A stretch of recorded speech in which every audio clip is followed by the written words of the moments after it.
நீங்க அதை வந்து கம்ப்ளீட்டா நீங்க வந்து இல்ல அப்படின்னு சொல்ல முடியாது. ஏன்னா ஒரு மதம் அப்படின்னு சொல்றீங்க, ஃபார் எக்ஸாம்பிள் கிறிஸ்டியானிட்டி அப்படின்னு சொன்னேன்.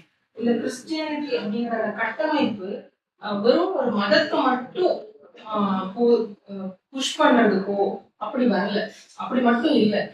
ஸ்டார்டிங் ஆஃப் பாத்தீங்கன்னா ஆசாரிப்பள்ளம் ஹாஸ்பிட்டல் கூட 1939ல ஒரு கிறிஸ்டியன் மிஷினரியாக இருக்கக்கூடியவங்களுடைய ஒரு டிவி ஹாஸ்பிட்டலா தான் இருந்து லேட்டர் 2003-4 நினைக்கிறேன், 2004 அப்பதான் வந்து அது அரசு ஆசாரிப்பள்ளம் அரசு மருத்துவமனையாக அது மாறும்.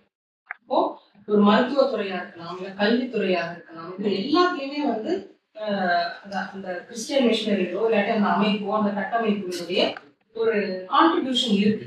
ஸோ மக்கள் அதுல வந்து வர அனுபவிச்சிருக்காங்க.